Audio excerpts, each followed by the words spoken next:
Hi guys, so let's get started. So first I'm just taking this sponge and putting a thin layer of liquid latex all around where I want the mask to look like it's laying. And then I'm putting a thin layer of tissue paper. Now make sure you split your tissue paper into two and then rip them into these sections and just apply it over. And just to seal it down, I'm taking the leftover latex that was on the sponge and just making sure it's sitting nicely. Right here I'm actually pulling her hair out and it actually was quite painful for her. So if you're doing this on someone else or yourself, or working with latex on your face at all, make sure your hair is out of the way. I mean, it is hard because you kind of have flyaways, but just do your best.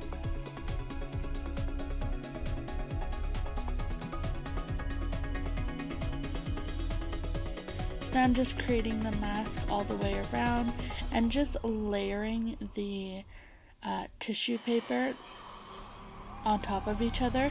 Honestly, this really isn't a tutorial because I was just doing this for the first time myself.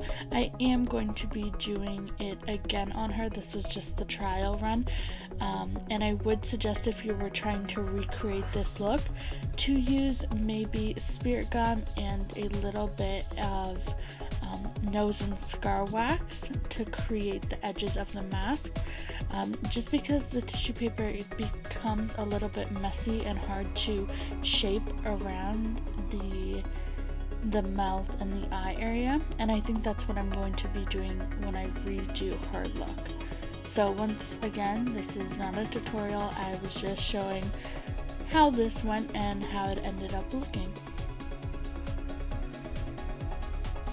This right here, because it is a mask, I'm just cutting out the holes as if they were cutouts around her mouth, and then I'm going to be doing the cutouts around her eyes. Now this little side part beside her cheek is almost as if the mask is sitting on her but ripped, so it was kind of sewn back together to finish the rest off, and you'll see that later. And right here I'm just taking a paintbrush and a little bit of the liquid latex and just sealing down the edges. And now I've actually just taken white face paint and painted in the rest of the face area.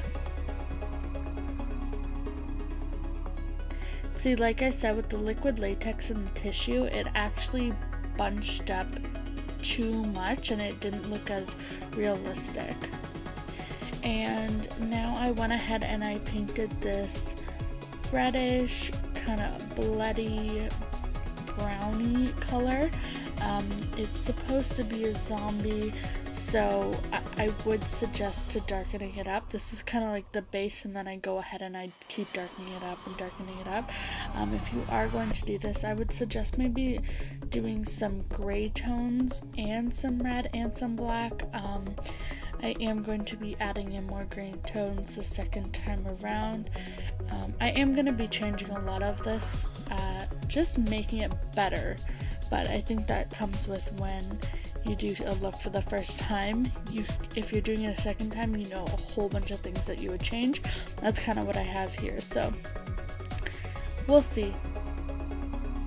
So this is the finished look, and in the pictures here you can just see I added a little bit more, just kind of added some blood and the stitches here. I hope you all enjoyed the video. Make sure, if you did like it, to thumbs up, and if you haven't already, make sure you subscribe and share my video. It would really mean a lot for me. And I just want to let you all know that I love you and I appreciate you all. So thanks so much, guys. Bye!